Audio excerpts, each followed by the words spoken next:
The new NBA and MLB season is in full swing, and BetOnline has you covered with the best odds and biggest promotions and live in-game betting on all your favorite teams. Head to BetOnline today to stay updated on all the action. BetOnline, the game starts here. It is the definition of nostalgia. In the beginning, it had ties to the legendary brand Coca-Cola, and today it's in Apple's portfolio. It's technically only 25 minutes, but 57 years later, its imagery can be found on clothing, home goods, food products, and countless other items, earning its parent company over $2.5 billion in revenue in 2021, making it a branding juggernaut. But at its heart, it's the simple story of a boy standing up for what he believes, even when nobody else will stand with him. And that's why this episode of On Brand is on Peanuts and the iconic television special, It's the Great Pumpkin, Charlie Brown. You're all jazzed up, nearly having a cow. You want your favorite show and it's on right now. It's on Brand. Welcome to On Brand with Jon and Marisa. I'm Jon. I'm Marisa. Jon, I feel like we are just going to have a weekly segment that is Jon recapping his time in Vegas. I have recently returned from Vegas again.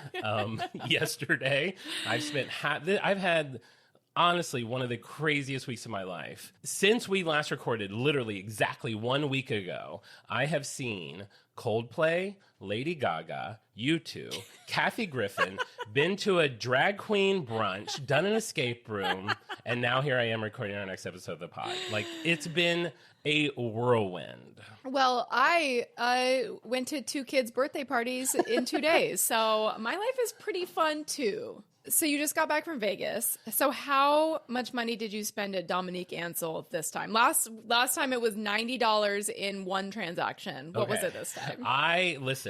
I've decided going into telling you about Vegas, we're not going to discuss money. Actually, no, I take that back. I want to discuss money a little bit. Okay. So one of the shows I went to, I'm now a confetti boy. Like when I go to a show, if I'm sitting on the floor, I now bring a Ziploc bag to the show.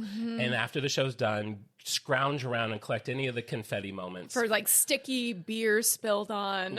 I try to avoid the puddles, but yes, sometimes you do find them in piles of beer and other things, but I, collect it all. Lady Gaga has really upped the confetti game. She has a song called Poker Face at some point during her Vegas show, which is not her typical big show production. It is like an old school Vegas show. It's fantastic. It's her on the piano. She's doing all these tributes to legendary Vegas icons, Tony Bennett, of course, and everyone else. At one point, one of her confetti moments is $100 bills just come falling from the sky with her picture on them. Now I'm such a confetti boy and such a, I have to have mementos. That happened in the middle of the show. I almost couldn't think of anything else for the rest of the show. I'm looking around all this confetti. You're seeing people step on it. You're like, I need to find a clean pile. There's a big chunk over there. I could get a bunch at once. So my question for you coming into this, Vegas, people are like, oh my God, you're not going to believe it. I hit it big. I'm coming home with $4,000. I would like you to guess how much Lady Gaga cash you got? I returned home with. Each bill is $100? Each bill is $100. I think a reasonable amount, knowing you, would probably be like $1,500. $1,500? In Lady Gaga confetti money. $1,500. So I came home with $31,900 of Lady Gaga cash. I've now put it in stacks of 10,000. We have 10,000, 20,000, 30,000, 100, and... I dare you to use this at Taco Bell to try to pay for a taco at Taco Bell. I dare you. I wish I could use this places because I feel so... And honestly, me being me, I feel richer with this than I would have had I actually won it big. What's the plan for this money? Great question. I will get back to you. I don't know yet. I wasn't expecting to get this much. And I'll tell you, not only did I get this You're much... in control of how much you get. What do you mean? It's not like you weren't expecting it. It's not like you won it. You were in control. How do you know when to stop when you're crawling on your hands and knees? I can't stop. This is the second time where I hear Usher saying, sir, we need you to start moving towards the door. And I'm like, I will. And then I'll keep getting it. And then they're finally like, sir, we need you to head towards the door. And I look up everyone else is gone. There's like 15 ushers just standing there watching for you. my pathetic soul collecting all this money to do who knows what. I love having it. It makes so me very in happy. U.S. currency, you are now broke, but you are rich in Yes. Lady Gaga world. So I love that. Yes. It's all very fantastic. So that was the fun with Gaga. Like I said, I saw a lot of shows. Coldplay, we'll just do a quick rundown. Coldplay, very inspiring. He's such a nice boy. Like, he's like, he really knows how to put on a show. The lights, like, I don't even feel like I know all the songs, but somehow you can still sing along with all of his songs. They've all been in like an Apple commercial or something. Yeah, they've all been somewhere, and you're like, it was just, that one was super fun and You inspiring. don't usually like nice boys. You usually like hairy bad boys. Just because someone's hairy. You're gonna spank your This isn't what flat ass. Do I like a hairy guy? Yeah. But also, my dad told me today he wants to start listening to podcasts. So I don't know if I want to talk about how I like hairy guys. I'll have to direct him to specific episodes to listen to. Send him over to Campbell's. Yeah, send him to Cam. I figured I'd send him to the Tom Cruise cake. Good idea. So Lady Gaga was great. You too. I saw at the Sphere. If you haven't looked up the Sphere, please Google it. There's footage out there now. Positively nauseating. Okay, I know. I sent you guys footage and you said you thought you would get sick. I think that's because my camera's moving around. I will say, it is so tall. And my too fear of tall. heights was so overwhelming. I started to walk to my seat and I froze. I couldn't take another step. And these two guys just sitting in their chair were like trying to encourage me. Like, you got this, man. You can get to your seat. And one guy was like, do you want a Twizzler? And I was like, yeah, like as a joke. And he's like, okay. And I was like, no, I don't want a Twizzler. He's like, well, you said it. And I was like, I don't have time for jokes. And then I literally couldn't move. I slowly had to turn around and go back up the 3 steps. And then I just panicked for like 20 minutes about what I'm going to do. They said I could talk to someone and get a seat on Were the you lower like, level. maybe I could watch from backstage? Maybe I could meet you too. Bono's back there. I did try to stand back where they Newt have. Gingrich, let's get you down here. Luckily, I found an usher who was very kind. I'm like this kid, this poor kid. I'm like this old grandpa, like, Sonny, I'm too scared to get to my seat. 18-year-olds are 10, so yeah, I believe he was a kid. Yeah, he's like, we can do this. And he like walked me to my seat. Luckily, I'm only 3 seats in. And like the 2 guys sitting in the 2 seats I had to cross, one of them took my hand. He's like this gruff guy with like a man bun and a beard. He like took my hand and helped me get to my seat. And then like, Okay. He was just so nice. Like, it was just very kind. Did he of him. hold your hand during the show? Yeah. Didn't let go. My dad. We can't anymore. No jokes. Now my dad is listening. The pod from here on out takes a completely... God forbid your dad knows you want a man to hold your hand. Marisa, I'm not out to my family. No, I know. No, but... That sounds super fun. And then, okay, Kathy Griffin, I saw that. She was great. Very kind of a different story. She's been through a lot. Yeah. She's figuring out. A lot of her jokes were about her attempted suicide, which I wasn't expecting or knew about. She actually made that funny, but it was just not exactly what I was expecting. Then I flew back, and my good friends from Avatar, let's see, they all want shout-outs. Christina, Maria, Jessica, Jackie, and Patty. We all went to Hamburger Mary's yesterday for drag queen. Iconic West Hollywood gay drag queen bar. Yeah, and I got to say, I don't think I knew what a drag show was. Are you kidding? See, Dad? Your I'm not dad that will like gay. this part. Dad, I'm not sure what drag queens are. Wait, those are guys? No, I thought it was like drag queens doing like skits and stuff. But it was like, literally, they just lip sync. They lip sync and just dance around as we Yeah. give them money for like 3 hours. We're just giving money. And listen, it was fun, but... Did you give them real money or Lady Gaga money?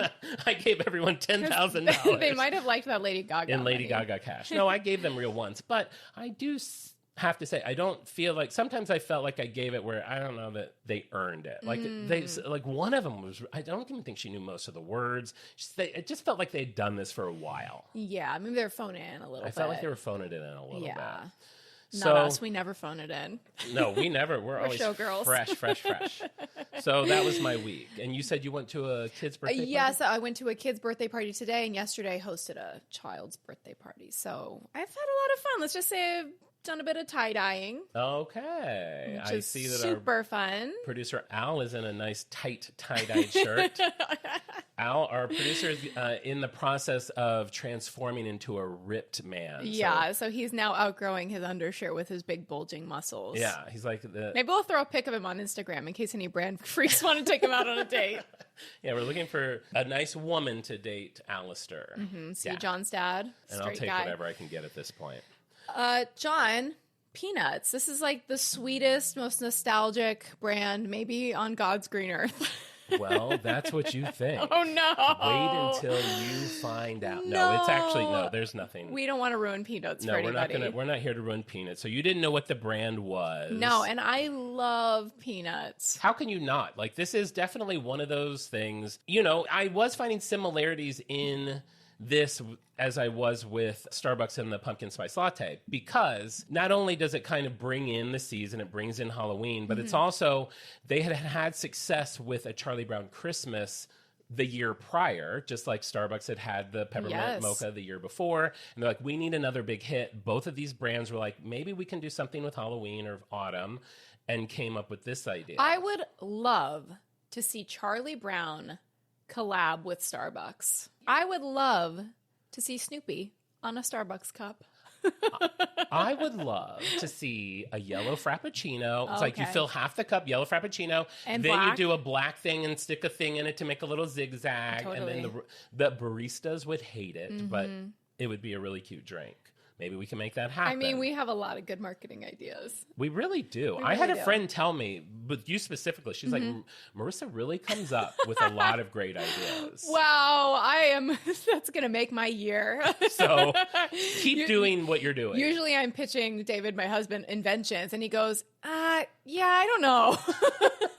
So to get any encouragement is very appreciated. Thank you. Well, as we're learning as this pod goes on, you can't always take a rejection. Sometimes if you believe in something, speaking of believing in something, that is this story. Really? Well, yeah. Have you ever seen it? I mean, it's all about Linus. I mean, believing so full-heartedly. It's been a long time since I've seen it. I know more like the frames, like the stills of it, than I do the actual story. We'll get to the plot. First, let's hit Peanuts a little bit, just in case you're not very familiar with Peanuts. We'll do a little brief history on Peanuts. Peanuts came out in 1950. Charles Schulz had been doing a comic strip for 2 years prior to it called Lil Folks. Lil Folks. He did that for 2 years, and then he wanted a raise, and he wanted a couple things that the company he was working for wouldn't meet, so he took the strip to United Feature Syndicate, and they wanted to change the name because they already had two properties that had Lil or Little in it. That seems to have been very popular at the time. Very of the era. So they said that they wanted to call it Peanuts, which was a very common food. It was a very common food at that time. And it was a common name for kids at that time. Little they peanut, got it peanuts. from Howdy Doody. That's what they called the kids in the peanut gallery. So, you call kids peanut. So, Lil Folks was there Snoopy? Was there Charlie? Great question. There was Charlie, and then there was a dog, an unnamed dog. Oh. There was like a Sally, but not the only one that was consistent was Charlie Brown. But Charles, who did go by Sparky, so I'm going to call him Sparky throughout this because I feel like he would... You don't have like a fun name, a Halloween-y name for him? I did try to think of a pumpkin one or a Halloween one, but we'll just stick with Sparky. He did not like the name Peanuts. He felt like it was like derivative. He felt like... He saw himself, I think, kind of like as the Frasier of comic strips at the time. Like it was... He was dealing with adult themes, and it wasn't just like a kid's strip. Very highbrow. Yeah, like it had some integrity to it, and he felt like calling it Peanuts was kind of just being dismissive, that it was like just like a kid's strip. So he didn't love that. But like I said, Peanuts by the numbers. It ran from 1950 to 2000. There was 17,897 strips in total. People are giving it credit for being the longest story ever told by a human being, which I think is kind of cool. That's really cool. It is still in reruns. He's been gone for 23 years. It's still in over 2,000 newspapers. Oh my God. It had 355 million readers, 75 countries, 21 languages, and he earned over $1 billion all in from the specials and the strips and everything. Wow. So you probably don't remember this. When he passed away... What year was that? 2000. I get goosebumps in every episode. I got goosebumps just then from this. And when I say, just so you know, when I say I get goosebumps, I'm not making it up. You're not lying, no. When he passed away, it was one of those things where like all the other comic strips did like a sad thing. So like it was like Garfield like crying by like it was just like so like emotional and sad because he was just such a force in that world. Sweet. He's kind of like Lucy, like he kind of, you know, created the 4-panel thing and like he did all these like first that became the standard for the comic. So he was appreciated for that. Do you have like a favorite Peanuts comic? Because I know I've read them and I know like the show, the Christmas special, but I'm trying to think like, do I have like in my mind a Peanuts strip that I'm like, oh, I love that one? Like the actual strip? Yeah. Well, after he passed away, there was a company that decided to re-release all the strips in these beautiful bound editions. They came in 2 book editions in pairs chronologically, and each pair was in like a nice slipcase. I was like, I'm going to collect these. I'm sure that's in your storage unit somewhere. Like 2 of the sets of 2. When I like looked at it and realized how many would be coming out and what a commitment it was, even I kind of was like, this is too much. That's tough to collect. I'm not going to get it. So, but I do have the very early ones. But as far as having like an actual strip, no, because there's just so many. But what's interesting, like with this story that we're talking about today, The Great Pumpkin, Charlie Brown, that actually started in the strip like 10 years before the special. It started as like a little 8-panel thing. People loved it. The next year, he did a 16-panel story with it. And if you go back and look at all those, which there is a Peanuts archive, and you can look up all the strips online by year or whatever. I'll be there all night tonight. I know. I mean, I did go through a little rabbit hole on it. Yeah. And a lot of them will have like important notations on them, like this is the first appearance of so-and-so. Because all the characters... When Peanuts started in 1950, all the characters weren't there. Yeah. It was like over like 10 years that like... Introduction of Pigpen. Pigpen has more flies from this strip Pigpen forward. came out in July of 1954. Who else? Peppermint Patty, August 1966. Franklin... gay icon, Peppermint Patty. Gay icon, lesbian to the stars, Peppermint Patty. Franklin, one of the few African-American characters, came about because of the assassination of Martin Luther King. Martin Luther King... I only get my news from Peanuts. I mean, you could get a lot. He tackled things like the war. You know, he, like I said, he was tackling adult issues through these children. And if you may not remember, there's no existence of parents or adults in these things. Exactly. Like they're kind of just like noise when they do appear. So it is like these big issues seen through the eyes of children. You kind of are a bit of a Charlie Brown type. Have you heard that? I have. You have? Yeah, of course I've heard that. I have a giant round head. I'm the center of attention. I'm grumpy but optimistic, I think. I keep going even though all my friends put me down. Yeah, I am like Charlie Brown. And I'm just pulling the football out every time. I love that you brought that up. Pulling the football out from under him made its first animated appearance in... Pumpkin. In the Pumpkin Show. Wow, awesome. Yeah, it had been in the strip. But yes, I am like Charlie Brown in many ways. Good Halloween costume. I mean, I don't think it is. I think it's one of those ones in theory it's good, but it's you have to shave your head except for like one hair. I like that you brought that up as well because I have, in my research, came across a thing where he's talking about people are like, why is Charlie Brown bald? And he's like, he's not bald at all. He has a full head of hair. It's just so short and light that when you draw it, it seems as if he's bald. But when you picture him, don't picture a giant-headed bald boy. Picture someone with like velvety blonde. Like a velvety blonde buzz cut. Yeah. You know what? I will just say in general, Halloween's coming up. People are deciding on their costumes.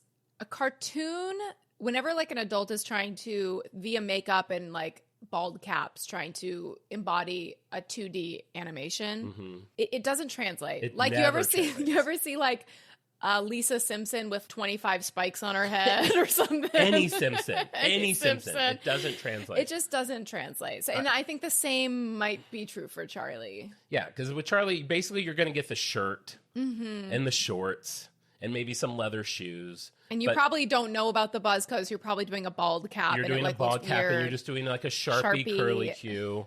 Yeah, I agree with you. Though I do feel like we're going to see a lot of Barbies this year. Oh, yeah, that will definitely work out. And I'm curious to see, I mean, I guess Barbie's a little easier to pull off. Yeah, because she's 3D. She's 3D. Yeah, Great point. It's a difference, 3D. 3D versus 2D. If you're planning on a 2D Halloween costume, send us a Message? Send us a message. For anyone, reach out to us this week at Tuesday, and we'll walk you through it. We'll talk you out of it. We just love to have a dialogue. I feel like breaking news, our producer Alistair has something to say. Oh, yes. Charlie Brown works really well on babies. Oh, Sharpie to the head. Yep, that's right. Sharpie to the head. But not just the cube. Now that you know his hair, Sharpie his entire head with a yellow Sharpie. That's a really good baby costume. That is a good. Thank you, Al. If you're a baby listening to the pod, you have permission to do Charlie Brown, everybody. You don't need to get permission from your parents. If you're a baby listening to the pod, find a Sharpie, go to town. Find a Sharpie, go to town. Hi, this is Chris Howard, host of Plugged In with Chris Howard. BetOnline is the world's most trusted betting platform and your number one source for all your sports betting action. BetOnline has more ways to stay in on the action with the latest odds, news, scores, even live in-game betting while the games are being played. With a large selection of odds on everything from Major League Baseball, NHL, and UFC, and professional golf, BetOnline remains the number one source for all your sports wagering info. In between games, head over to the BetOnline's casino with all the top Vegas-style games, including poker and live casino. BetOnline, the game starts here. If you're looking to streamline your audio advertising buys and maximize your revenue, look no further than Triton Digital's programmatic audio advertising exchange, A2X. The private exchange consists of only licensed broadcasters and top-tier internet radio publishers, assuring the quality inventory and brand safety you can trust. Visit www.tritondigital.com to learn more. All right, we're almost done with Peanuts. It ran in 7 newspapers when it came out in 1950. It grew to be, what it is in the 60s was really the golden age of it. That's when most of the iconic characters came out. It's when we got the introduction of Snoopy as the flying ace, which has never been one of my favorites, but I'll get into that when we get into the show. Peppermint Patty on the scene, Franklin on the scene, Frida. Do you remember Frida with her naturally curly hair? Yes. Love interest of Charlie Brown's for a very long time. Yes. Like I said, they touched on the Vietnam War and religion. 70s through 90s, it just, ingrains itself in American pop culture, becomes the iconic You have strip your that it is. Snoopy snow cone machine. Snoopy snow cone machine. Huge. Which they still make. If you didn't have one as a kid, you wanted one. You wanted that, really just crushed ice. Chunky ice. And sweet syrup. It wasn't as good as a Hawaiian ice. No, but it was so cute because didn't it look like Snoopy's house? Yeah. And you put the so ice in cute. the top and you grind it. It was a fun activity for kids. Maybe someone will send us one of those. I have one. You don't need to. You do? Yeah, I should have brought it. Of course I have one. You have one? I'll give it to Peggy. Easily accessible? Yeah. How easily accessible? Okay. Oh, God. It's on my front porch, actually. Are you kidding? No, because... How long have you had it for? A month. Where did you get this a month ago? I was driving through my neighborhood. Oh, God. You know how sometimes you do. Yeah. And sometimes someone in the neighborhood has set out a bunch of items. Yes. Very dangerous for a person like me. Yeah. A lot of times I'm like, John, just keep driving. But then I'm like, Picked it up off the street. You made any snow cones yet, John? I would have to get the syrup. So if you are listening, we will take feel free to send us syrup. So we need to get a P.O. box. Definitely. For all the people that are wanting to send us stuff. We'll just give them your home address. Yeah, I'm happy to give it out. I don't care. 1999, Sparky announces his retirement because he's falling ill. He did that in December of 99. By February of 2000, he's passed away. And then Snoopy and Peanuts and all that kind of become what they're becoming now. They created a company for it. His wife was behind the scenes running a lot of things. Apparently everyone they brought in to help with the company, they would give them a test to make sure they understood the integrity of the characters. And it was very important. And it seems, and I know companies say this a lot, but it seems like it still is important to kind of keep what Sparky had envisioned continuing. So up to that point, he did everything himself. He did everything. He didn't even have an assistant. Wow. So he did the drawing, he did the coloring, he did the lettering. He was a one-man crazy show. So they had to train basically this staff of in the voice, the illustration, and the and apparently writing. Wow. drawing the shape of Charlie Brown's head is one of the hardest things you can figure out. Really? They're it looks round, but it's one of those things. It's so iconic the way that it looks. anyone that does it wrong, it's so obvious. Like, it has to be a specific way. We did this game with Bart Simpson. I know we talked about Bart Simpson earlier. This is a fun game for you to play. If you're at home, you're listening to the podcast, if you like live with somebody, you have a friend over, do a contest. Both of you from memory try to draw Charlie Brown. I love that. That's a really fun one. Because and post it, send them to us because I would love to see that. Because you think you know, and you think it's easy.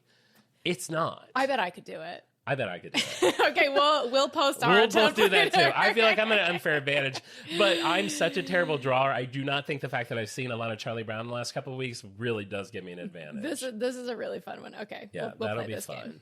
Okay, so that's kind of where Peanuts is. Now it's owned by a company, and it's divided up where Wild Brain owns 41% of it, Sony owns 39% of it, and the family How owns did the 20%. Walkman company get in on Peanuts? I know. It's like all these things. How did, like I said in the intro, like when this special came out, the money came from Coca-Cola. Now the Peanut specials are owned by Apple. It's like these brands are just, it's, they toss these things around. So weird. And Apple owning this brand is what we'll get to at the end of this episode. It is a point of contention for a lot of people. Wow. I don't even know the story, and I'm furious. Yeah, you should always be mad at Apple. Apple's So, like I said also in the intro, the company in 2021 made $2.5 billion. $500 million of that was from merchandise and stuff dealing snow with the cone holiday. machines. No, I wish that those were that big of a deal. The snow cone machines are super cheap now, by the way, too. Oh, really? It's just like stickers. Like, I feel like it was probably before kind of like molded and like said Snoopy like burned into it or whatever, but now it's literally just a plastic house-shaped thing with stickers on it. I'm sure the one from the 80s was like, in my mind, it was like $100. No, I don't know if it was expensive, but I guarantee it was made better. Yeah, I'm sure. But no, they do $500 million in sales for holiday products, which is what is going to get us into this. That's why it's the great pumpkin. Peanuts feels Charlie like Brown. one of those companies that you could Google 2 words. You could be like Peanuts, and I already know, like salt and pepper shaker, Peanuts apron, Peanuts slippers, Peanuts headphones, Peanuts whatever, and there will always be something you can buy that has that. Everything. Pottery Barn has a collab with Peanuts. Williams-Sonoma has a collab with Peanuts.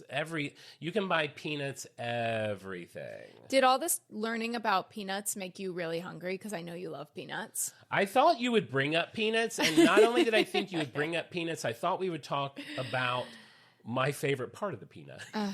Yeah, John has a favorite part of the peanut. Do you want to say, or should I? When you've been friends for 15 years, you know your best friend's favorite part of the peanut. I feel like we could say it at the same time. Okay. I'll start with a sentence. John's favorite part of the peanut is the connector. So when you have a peanut, you have 2 halves. Especially when you get like a big Virginia peanut. Yeah, which Trader Joe's for a while, they were selling these beautiful tubs of Virginia peanuts around the holidays as a gift. And you went through such a crazy peanut phase, as you do. Probably no surprise that you went through like a peanut phase. Because I get so fixated on things. And if I find out Trader Joe's got some limited edition Virginia peanut, I'm not only going to get it from them that year, it's like now I have to reach out to the company. You panicked that they were going because they were limited time only. So you like got in touch with the distributor and then ordered like an insane amount of peanuts. It was cheaper to buy a trio. So I got like a trio of like I had so many peanuts. That's too many peanuts. There's a lot of peanuts. A lot of connectors. That was, I will say, a lot of connectors. Take the peanut apart. You're going to find this little hinge that holds the 2 halves together. It is 4 to 10 times crunchier than the normal peanut. There's something so satisfying about eating that little peanut hinge, that connector that I just love. I hope that there's someone out there that agrees with me. This week we've learned that not everyone's on board with my soup cans in the bathroom. We're getting some pushback now. Now it's not just a love fest on the pod.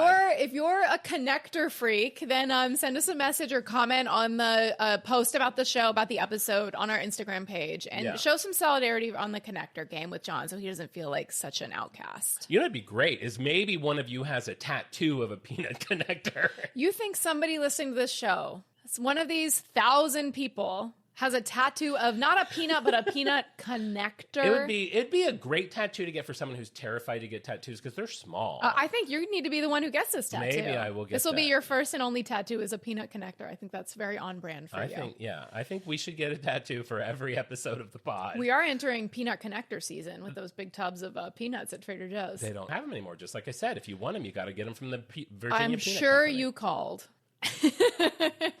Okay, so let's get into It's the Great Pumpkin, Charlie Brown. You said you don't you see it as like images, which I do. I mean, I watch it. I definitely watch it every year, but I even kind of see it as images. I see it as like Lucy's witch mask. I see it as Linus chattering teeth, like asleep in the pumpkin patch. I'm curious, like, what you actually remember of the special. I know there's some kind of pumpkin going on in the pumpkin patch. No one believes Charlie. Wow, you really aren't. You don't know Linus. Linus. And so he has to like go to prove to everybody that this great pumpkin is there. That's all I know. Close. Linus has his convictions about the Great Pumpkin. There's some people that think maybe he has confused the Great Pumpkin with Santa Claus because he goes through a lot of the same thing. Like he writes a letter to the Great Pumpkin. In his world, if you're a good kid, the Great Pumpkin will bring you presents. Who's telling Linus this? Nobody really knows. Like in the strips, there's no origin story. You might be an idiot. Okay, there's also people that think he's suffering from mental illness, mental health mental issues. illness. He might just be like a dumb child. There's that too. There's a lot of theories about what's going on with Linus. Like people have compared it to like religion, where you believe in something so full-heartedly that you can't see, but you know that it's there. There's people that say it's mental health issues. There's people that say, you know, a lot of things about why he believes this. But regardless of what it is, he believes it so wholeheartedly. And the show basically is like taking the penis characters, and we're seeing how each of them handles Halloween differently. So you've got the main cast of kids who are going out trick-or-treating. Charlie Brown's always getting a rock. You've got... They're putting a rock in his sack? You don't remember that? No. Oh my gosh, we'll get to that. Like an adult is putting a rock in his sack? Babe, it's like an iconic part of this Wow, story. you are Charlie Brown. Why? I mean, I'd be happy to get a rock. Because you're always being slighted. Or a piece of driftwood. Yeah, you would love a piece of wood. They have a Halloween party. You've got Linus, who's full in on his convictions that the Great Pumpkin is going to come. He forgoes trick-or-treating to stay in the pumpkin patch because he needs to be there when the Great Pumpkin shows up. He convinces Sally, who has a crush on him, to spend the night with him. You've got Snoopy going out on his adventure as a World War I flying ace. Like, it's just the night of Halloween and how all these different people deal with it. And what is interesting about it is, when you look at it, when you stand back from it, if you think about kid shows, and maybe because it was the 60s, this is 1966, it's not like a jolly kid show. Like almost every part of it starts with someone being excited about something and it turning around and being incredibly disappointing. You've got Linus at the beginning. Lucy has Linus pick a big pumpkin, and he picks out the best one. She stabs it and carves it. He's upset that she killed the pumpkin. You've got Charlie Brown being invited to a party. He's immediately told it was a mistake. You weren't supposed to be invited to the party. You have Charlie Brown trick-or-treating. Everywhere he goes, he gets a rock. Nobody knows why. He just gets rocks. You have him at the party, and they ask if he could help model for something. He's so excited. Oh, my God, they do like me. They want me to model. They use his head to draw how they're going to carve a jack-o'-lantern. So the back of his head just has triangle eyes and a mouth on it. And you have Linus waiting for the Great Pumpkin, who never shows up. It's like everything is like, yay. Oh, it's bad. So preparing an entire generation for a life of disappointment. 100%. 100%. And that's what Charles Schulz, Sparky, said about this thing. He's like, even with his Christmas special, it's not about Santa. And it's not about getting presents. It's about kind of the religious aspect of it. That one I do remember. It was more religious than I was expecting. Well, you're probably remembering the 1 minute speech that Linus gives. Yeah. Which I will also is another point that Linus, more so than even Charlie Brown, is really kind of the heart of both of these specials. He's the best friend of Charlie Brown, but he's the one that kind of delivers that message on the Christmas special. And he's the one that has this conviction on Halloween. Even though everyone makes fun of him for it. His family makes fun of him for it. Charlie Brown, people are literally like, you're an idiot. Why are you here? You're Linus. missing everything. Why are you doing? He's like, no, this is right. Even when the Great Pumpkin doesn't come and he's outside in the cold the next day, and Charlie Brown's like, you know what? Don't feel bad. I do dumb things too. He's like, what are you talking about? He's like, it's not dumb. My pumpkin patch just wasn't sincere enough. He'll be here next year. Like, he never gives up on his convictions. And what Charles Schulz had said about this is, to kind of go against Santa, like you have these kids that are expecting all these toys and stuff. He's like, most of the world isn't in a position to get all these things. So what he was trying to tell with this story is simply like, you can want something and believe in it, but it doesn't mean it's going to work out. But it also doesn't mean that you should give up on it. Like, believe in what you want to believe in, which I thought was great. Okay, so I hope that sparks some memory of the special. I encourage you to watch it. I definitely will. I watched it again last night. I've watched it twice in the last week. Wow. I was like, I'm doing a pod on it. I should definitely know it. You in Vegas, day 4.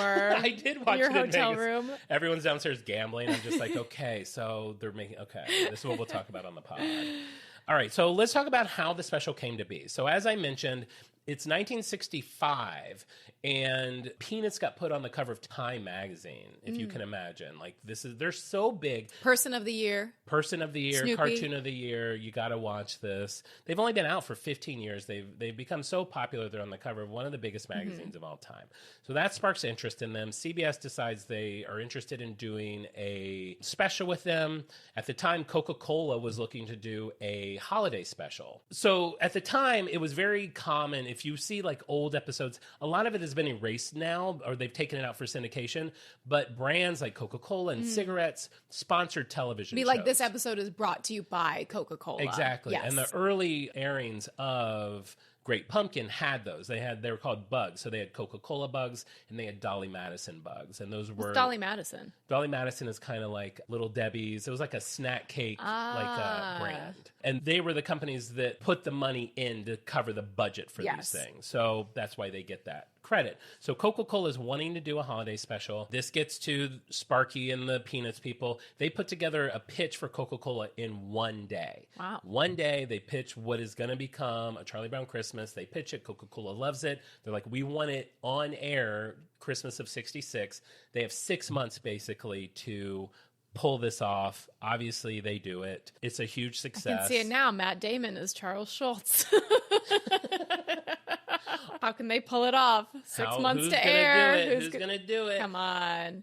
I did just make a flub. They wanted it for the Christmas of 65. Thank you. I'm sure some people were keeping track with their calendars. Oh, yes. I'm sure. You know who it'll be? Dean. Dean, you're finally going to get your call out. You wanted a call out for so long. You'll be like, you actually said in this in 1966, but it's 1965. Come on, Dean. Take it easy on us. So they make this special. It's a huge hit. It gets a Peabody Award. It gets an Emmy Award. Instantly, everyone loves it. So CBS is like, we're going to do another special. In the spring, they do a baseball one. It also does well, but it's not nearly as iconic. And so CBS comes back to them and like, listen, we wanted one more special. This is your chance to prove it. They're like, the rules are it has to be a blockbuster, because that's how networks are. If it's not a blockbuster, you're dead in the water. And it has to be something that we can show annually. So Sparky and the team got together. The team just started throwing together things that were popular in the strip to see like if they could start creating something. Halloween was not on the table yet.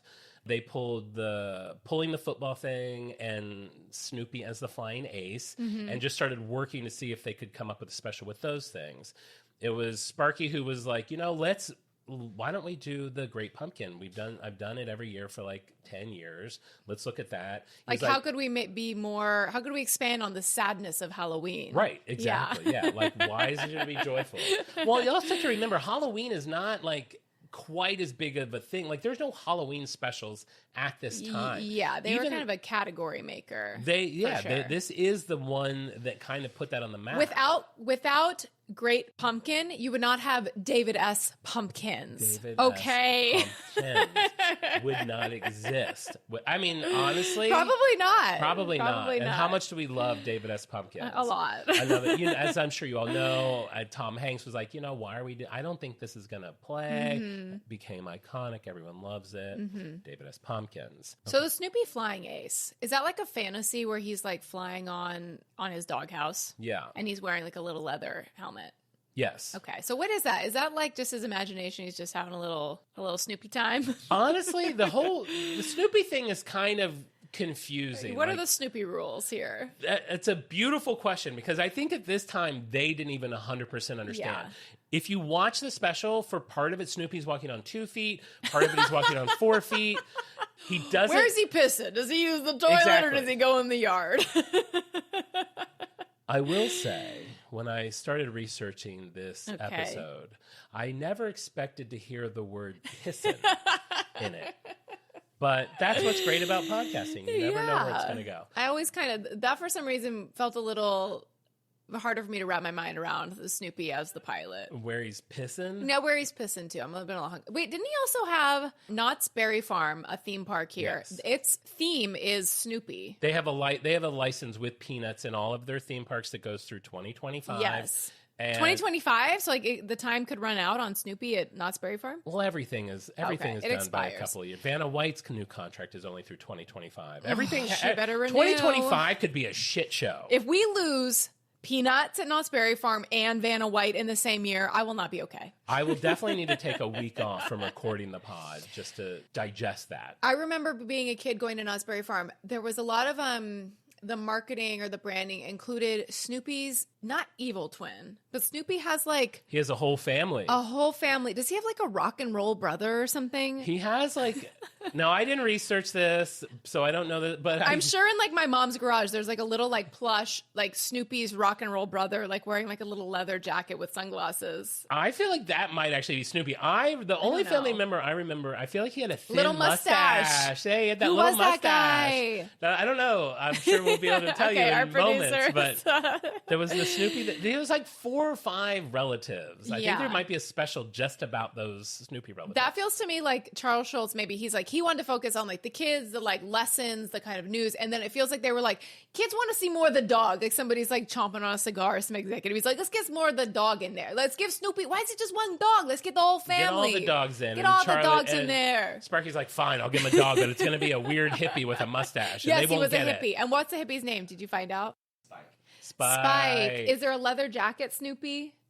Like a rock and roll guy? I think that's just Joe Cool. Joe Cool. I That think is Joe Joe Cool is a personality of Snoopy. Snoopy is not well. Now, I'm going to, full disclosure here moment. I'm supposed to be wearing a Joe Cool t-shirt right now. Oh, what happened? I had bought it a couple years ago, never wore it, and I was going to wear it tonight. A couple years ago, you bought a Joe Cool t-shirt. Yes. And I was like, perfect. I can pull out my Joe Cool t-shirt. I put it on. It was not flattering and was showing sweat as soon as I put it on. Great. To the donate pile it goes. Well, I mean, now when a t-shirt doesn't fit me, my first thought is, well, I could cut out the artwork and sew it onto something. Like what, the back of a jean jacket? That's exactly what I think about. And you Babe. know what I don't wear? Jean jackets. But maybe I'll sell them in an Etsy shop. I never know where life's going to take me. Some people will turn like their t-shirts into like a big quilt. I thought about quilts. There's companies you can send, like when someone passes. Yeah, you turn a quilt. Send them a box. They'll be of like, shirts. oh, who was your loved one who passed? And you're like, these are just shirts I bought that don't fit me and don't look good. Can you make a quilt? The quilt will be 40 feet by 40 feet to contain all of your t-shirts. How about if someone wants that t-shirt, you send it to them? How about that? Some Snoopy fan? Okay. If anyone out there is listening and they would like a extra large white, I also don't look good in white t-shirts. Unflattering Joe Cool Unflattering. t-shirt. Slightly worn. A There's bit no sweaty. stains, but it was only on my body for 5 minutes. I will give that to you. Sounds but great. You have to give us a glowing review on Apple reviews. For every 5-star review, and if you write some nice words on Apple, John will mail you a t-shirt from his collection. Or for everyone that writes a great review, your name goes into a drawing. Great. Perfect. So you only have to part with one t-shirt. I mean, I kind of do want to make that the quilt of ill-fitting tees. It sounds great. Also, Snoopy has 7 brothers and sisters. Snoopy has 7. Well, that's a litter of dogs. Were they all born at the same time? Dogs usually are. It's not like one pops out a month and then another month another one pops out. Well, they could have more than one litter. No, I'm sure Snoopy's mom was very quickly spayed. Your dog was spayed, Charlie Brown. Oh, that was another thing I wanted to say. The Great Pumpkin was the first time that naming convention was used. Before that, it was a Charlie Brown Christmas. This was the first time it was like the blah, blah, blah, Charlie Brown. And then that became what they used. Oh, and to go back, something else I just remembered, I told you how I now feel stupid calling him Sparky. So now I keep calling him Charles Schulz again. He wanted to be called Sparky. He did. So Sparky, because he hated Peanuts so much, while he was alive, none of the compilation books say Peanuts. They all are Charlie Brown things. Wow. He just refused to have, or the specials. None of those said Peanuts. He just... Still pissed off about something. I mean, you create the most successful comic in the world, and I feel like you're allowed to have some say in what it's called. That's probably like what his new assistant was like briefed on. It's like, don't mention Peanuts. If you're going to talk about it, if you're going to talk about it, Never say connector, because he knows he what knows. you're... He knows what you're talking about. He'll know what He you're knows. talking about. If he hears your hand rustling around in a tin, he knows that you're eating peanuts at work. He can hear the crunch of a connector From 3 rooms over. 3 rooms over. So Coca-Cola put in, the budget for this was 1966. What would a budget be for an animated cartoon? $200,000. No, $76,000. But funny, that money today would be $710,000. Wow, that's a lot. Yeah, that is actually, I guess, more than what It's a you lot were... of Gaga bucks. A lot of Gaga bucks. So that was their budget for it. Now we'll just go through some of the iconic pieces of the special. We've talked about it. It's come up many times. Snoopy and the Flying Ace. This was always one of my least favorite parts of the show for some reason. It has a different feel to it. It's got its own music. I don't know, there was something dark about it. Snoopy never talks, which in my research I don't know if I found that weird or whatever. Does he make like a squeak? I love that you asked that. So there were times where they wanted Snoopy to have a voice. So they had someone make a voice for him, but they just spoke gibberish. It was the director. And he put it in as temp, but then they just sped it up, and it ended up being when they needed him to do something. Yes, it does sound familiar. I have a memory of Like a cry, like yeah, like he makes noises, not like animal noises. I think one of the rules for him was he could not make human noises or animal noises. So he's neither human nor dog. Neither human nor dog. He's his own thing. Does anybody acknowledge the presence of Snoopy other than Charlie? Is it just like a figment in its imagination? Like It's a just- sixth sense? Yeah, it's just one. Yes, exactly. It's There just might, like it might be, crazy. yeah, because I don't really think I ever liked watching any of the Snoopy as the pilot either. I feel like that's just one of those, like, that's when you get up and go refill your popcorn Or go bowl. to the bathroom and Yeah. say, save seats. Did you guys do that? Or Save seats on the couch. Did you and your sister Well, we do had that? a small, only 2 kids. You Right. had 5, so you So had need to we save would, seats. like, if you got a good seat, you had to save your seat. Did when you, anyone have to sit on the floor? oh, yeah. Yeah, because yeah. how would you have, like, big couch and a little couch? Yeah, and the gold, it was called the gold chair. It was like just like a big velvety gold chair. I think it reclined. That was like the best one. I liked the gold chair. I mean, Dad's got to be getting that one. I don't feel like Dad's sat. Oh, now he's listening. No, I love. If my you're dad. John's dad, write in and tell us if you ever sat in the gold chair. I don't remember. Dad was always working, so I don't remember him watching TV. holiday specials with us. I just feel like typically the big cozy chair was for Dad. Right. And if like a kid, if like you had a friend over and like they go sit in that chair, you'd be like, that's Dad's chair. Whoa, he's not here. No, he's in the kitchen getting some connectors to share with all of us. Make sure that he has the chair. And Mom never sat. She's making ants on a log or something in the kitchen. Mom's never sitting down watching TV. She's doing laundry. She's Mom buzzing never did around. either. I've told the story about my dad and his peanut on pod, I think, haven't I? That he stuck a peanut up his nose. Up his and nose and sprouted. it grew a sprout. That's yeah. good crossover for the topic of John's dad and peanuts. Yeah, that's the perfect like middle of that Venn diagram. Bring that to a close. And you've talked about your dad that he drinks buttermilk and cornbread as like a milkshake. Oh, yeah, with cornbread in it and onion. Oh, I forgot about the onion. It was rough, I know. So I got a little more sympathy towards the Flying Ace thing because apparently Sparky did it because his son loved like World War I books and had model airplanes and stuff. Okay, And that explains it was kind of like a, tribute to him. And then nobody can tell him like, hey, how about in the next one we just don't do any Flying Ace? I'm sure that's what it was because they knew that it was like a little special family thing for him. Yeah, nobody would have the guts to do No. that. Now, what his son says is that Charlie Brown is who Charles Schulz was. Snoopy is who Charles Schulz wanted to be.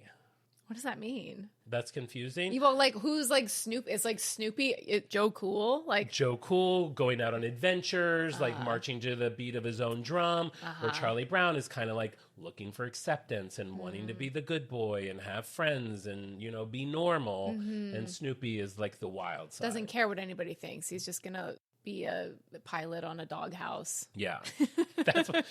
Yeah, it was actually just a fetish. Charles Schulz wanted to be an actual dog. Have you seen that? Have you seen that footage of that person who spent like $100,000 to turn themselves into a dog? I saw a thumbnail of it. Not good. I don't have it in me Not to click on good. it. Don't Google it. Don't look it up. It's disturbing. It's like it's awful. Is it? It's not sexual, is it? All that stuff is. Yeah, you have to assume, right? You have to Any assume. adult who wants to do anything too bad, you assume it's sexual. And he just looks so weird, and he has long hair, and he's like out on the street, and it doesn't look like a real dog, but it's like, what are you doing? Does he poop on the sidewalk and make someone pick it up? I don't know. I Probably. didn't. Probably. Some like poor woman has to walk him and pick up his turds off the sidewalk. If you've got money to turn yourself into a dog, you've got money to pay someone to pick up your droppings. I do believe Okay, that. this is too off pod. So now another fun thing that the special did is they used real children for the voices, which So cute. wasn't always common. But it does come with its own issues. Some of these kids can't read, so they literally have to be fed lines.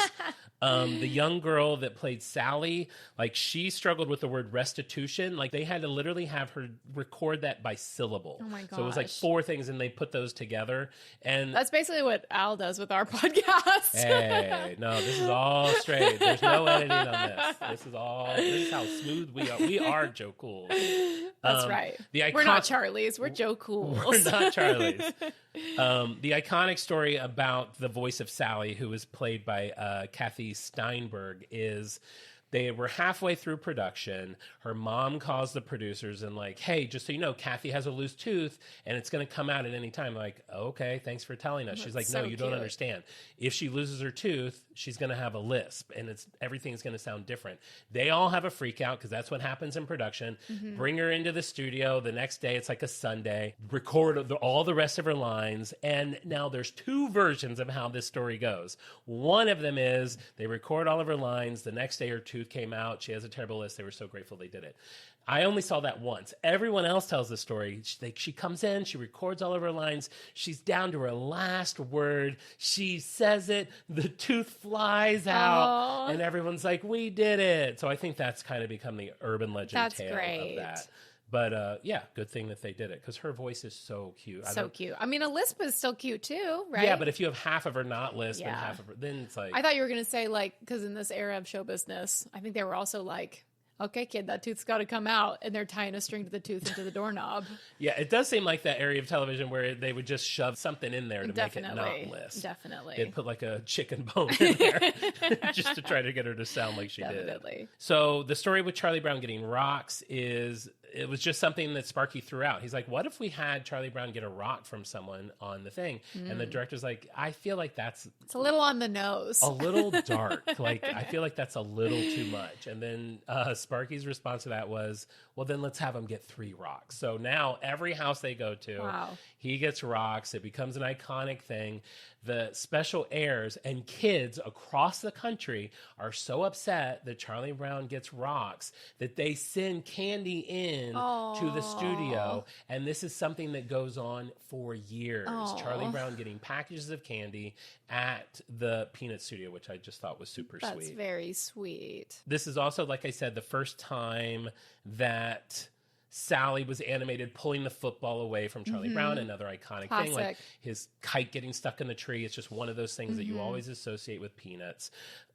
Something that I thought was a little sad on this in a 1999 interview, probably one of his last interviews because he passed away the next year. He said he finished the strip. This is after he announced he was going to retire. He did the last one, and it dawned on him that he never had Charlie Brown kick the football. And he felt like that was like Charlie was so robbed of that moment that he didn't think of ever having him do that. So Has he done it since? Has Charlie ever kicked the football? I would be shocked if At they this would, point now, you can't do it without yeah, Sparky. yeah, Sparky would have to be the one that did that. Let the kid kick a football. I mean, I love that he didn't, but yeah, it's kind of funny that he never got to wrap it up. Every time I would see that happen, I was like, I think this is the time he gets to kick it. Of course. I mean, that's what made it so good. So like, good. she's good. Because she would give him, in this one, I don't know if you remember, she's like, Charlie Brown, I have a signed document that says you can kick the football. And Charlie's like, whoa. It is a signed document. There's no way that I'm going to not kick the ball this time. And he runs and she pulls the ball away. At a certain point, this is on Charlie. Okay. He's a No, bit because she gullible. tricks him. She pulls the ball away. He falls flat on his back. And then the document floats down and she grabs it. And she's like, funny thing about this document, it was never notarized. Like, these are what a like not things that would be in stinker. like a kid show. Like, what kid show is talking about notarized documents? That's why I love it. That's why it still resonates with like all ages. Yeah. And then one of the last things I'll bring up about the show is, what is something else you always associate with a Charlie Brown special? So iconic. The music? The music. Yeah. So you've got Vince Guaraldi coming in. He came into play because he had worked, they were going to make a small documentary about Charles Schulz, and he did the music for it. And so they ended up using him for the Christmas special, which is, I mean, all the music he does is so iconic. Like, I know we use that word a lot, but it truly, truly is. The perfect Christmas chill soundtrack. It is. And what is so interesting about it, this was not something I knew, is that Charles Schulz hated jazz. He did not like the music, but he appreciated what the music was, and he insisted that it be in the Christmas special because, according to him, it provided the perfect, bubbly, childlike tone. Yes. So even though he wasn't a fan of it, which I don't understand because it is some of my favorite music that exists, It's so good. he knew that it was the best thing for the project. So, Wow. I mean, that collaboration. He's kind of a sourpuss. He's Charlie Brown. There, I'll say it. I mean, he's Charlie Brown. It's in his power to be a Snoopy. You know, he just has to get an attitude adjustment. As a Charlie Brown, I don't know that it is always in your power to be a Snoopy. You may want to be a Snoopy. And this is off-brand, but another brand. This is like when I took the Hogwarts test. And in my head, I'm like, I'm Harry Potter, obviously. Obviously. I'm Harry Potter. Lead the star of your character. own life. Yeah. Lead character. I'm definitely a Gryffindor. You're brave. You're I'm brave, benevolent. I'm bold. You're bold. I do the test. It's like, it was like the Courageous. Sorting Hat in the movie. Didn't even have to think about it. It was like Slytherin. I was like, you what? Slytherin? I'm Malfoy? And I was like, I am not. And I wrote one of my friends and I was like, I just took the test. They said I'm Slytherin. She's like, yeah. She's like, the test is never wrong. It's like it's like WarnerBrothers.com. I'm sure there were some flaws in it. What do you think would happen if Malfoy went to Taco Bell and they didn't have any mild sauce 2 times in a row? Think he would cast a spell on that service employee? They'd be dead. He would use the death spell. And I honestly, after she said that, I thought about it and I full-heartedly realized I am Slytherin. Yes. And Slytherin, Malfoy ended up becoming a good character then, and like Harry Potter did go on to name his kid after a Slytherin, but I do definitely like have those tendencies. So I don't know how we got off on that. You can't always change who you want to be. I may want to be Gryffindor, but you can't always Accept control yourself as the Charlie Brown. Yeah. Never change. The special comes out October 27, 1966. It gets almost 50% of all television viewing audiences. That is so crazy about that era, is that like I know. 50% of televisions in America could be watching one thing. 17.3 million people in the country, half of all televisions Insane. and they have to watch it at that same moment. Yes. There's no TiVo, there's no anything. There were like 6 things to watch, and that was one of them. Yes. Wow. So that's it. And it ran, just like CBS wanted, annually every year for 54 years until Apple acquired it. And then all of a sudden, it's 2020, and it's now owned by a streaming service. So it's not going to air on, it ran on CBS up until the year 2000, and then it was on ABC until 2020. And then after 54 years, it's not available. And That's really messed up. It should be available for all. I agree. There's a petition out there. It's got over 268,000 signatures.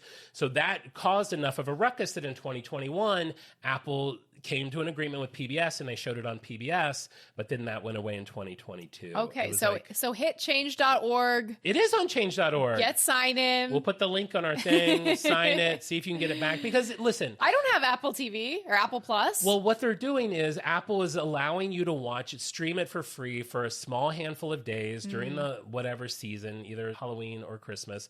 But still, like you Not everybody has an Apple TV. Some people just have regular TVs. Exactly. It's something that has always, since day one, been available to all you had to do is have a television and antenna and you could watch this, and that's changed. And coming out of COVID and all of these other things, like I don't think that we should be making anything harder, especially things like this. Sparky is rolling over in his grave. Sparky's pissed. He's pissed. So do what you want with that. So, yeah, that's the story of It's the Great Pumpkin, Charlie Brown. I hope that I've educated you on it. As you know, now that we have Halloween parties coming up, I like to give people little bits of trivia that they can throw out. So just a couple of fun facts about this. You're standing by the punch bowl. You're waiting. You're in line at the pumpkin patch. You get a little something to shout out to your neighbor. Yeah, you're dressed as a weird cartoon character. You have to explain what your costume is. Nobody knows exactly. You're a three-dimensional Bart, which nobody likes. Nobody likes it. Period. Actually, don't even go as the Simpsons anymore. That seems like a stretch. You're flirting with a girl. Here's a couple of fun facts for you. When you're watching It's a Great Pumpkin, Charlie Brown, after Linus writes his letter to the Great Pumpkin, he walks through his living room and his sister Lucy is sitting on the floor looking at a TV guide.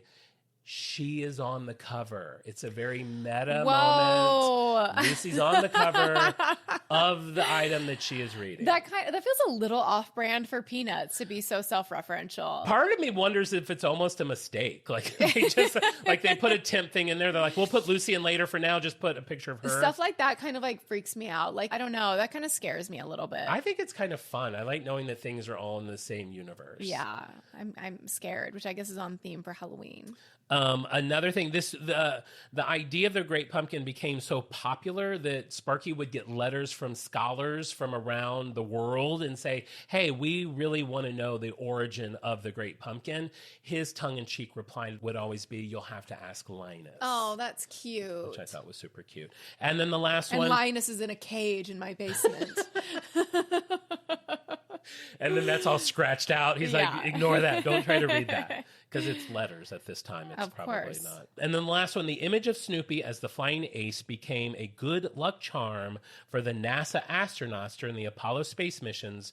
The crew of the Apollo 10 mission even nicknamed their lunar module Snoopy and their command module Charlie Brown. So it's like you have this, what is essentially just a kid's story. It's like now it's in space. Going to space. Going in space. Wow, dream big, kids. It's bigger than anyone, I'm sure, he ever imagined when he sat down to draw his little people. And here we are now talking about it 2 years later. Imagine how far they've come that two people are sitting at a dining room table and 1,000 spending an people hour. are listening 1,000 people are listening to learn the story of Peanuts. And It's a Great Pumpkin, Charlie Brown. So that's all I got. That's the pod for today. I hope you're taking something away from it. I encourage you, Marissa, to watch it. I will. I encourage all of our fans to rewatch it. It's a wonderful addition. Yeah, it's definitely to get you in the Halloween spirit. It's not scary, so you could watch it with like littler kids. I mean, it's sad, but there's no like frights. If you're comfortable with your children, you don't want them to be scared, but you're okay with them feeling sad. This is a really good thing to put on the TV. Yeah. If you don't want your kids to be like super happy, if you want them to question everything that happens in a show, like why is he getting rocks, Mom? And why? Will that happen to me? Maybe. Will that happen to me? Then I encourage you to watch it. Yeah, and we'll make a little Snoopy snow cone, and we'll try to draw Charlie Brown from memory. So that's our little fun game to send you off with. And do you have anything else? We'll be back next week with an all-new episode of On Brand. If you like the show, as always, please tell your friends, subscribe, rate, and review on Apple Podcasts. You can write us a little message there or a comment. And follow us on Instagram. You'll be able to see clips from the show. See us in person, cracking up. See John's face of shame as he talks about my connectors, his connectors, my quilt of unfit clothing, Yes. my Gaga cash, my peeps, my hunts. Lots of funny supplemental content on Instagram, and you can write us comments there and send us messages. We love to hear from you guys. If you send us a nice message, we screenshot it and send it to each other, and it just makes our days. So we would love to hear from you guys. Any brands you want us to talk about. And we'll be back next week with an all-new episode. Yeah, I can't wait to find out what it's going to be. See ya. Bye.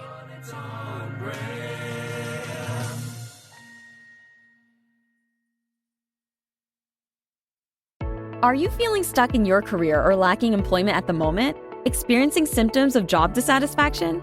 You might be suffering from a common condition known as career stagnation. But don't worry, there's a solution. Monster.com. Monster.com offers a comprehensive suite of career-boosting tools designed just for you. Our free resume review and AI interview prep tool will help you stand out from the crowd. Need more guidance? Dive into our career advice articles for expert tips and insights. And don't forget to check out our salary tools to ensure you're getting paid what you're worth.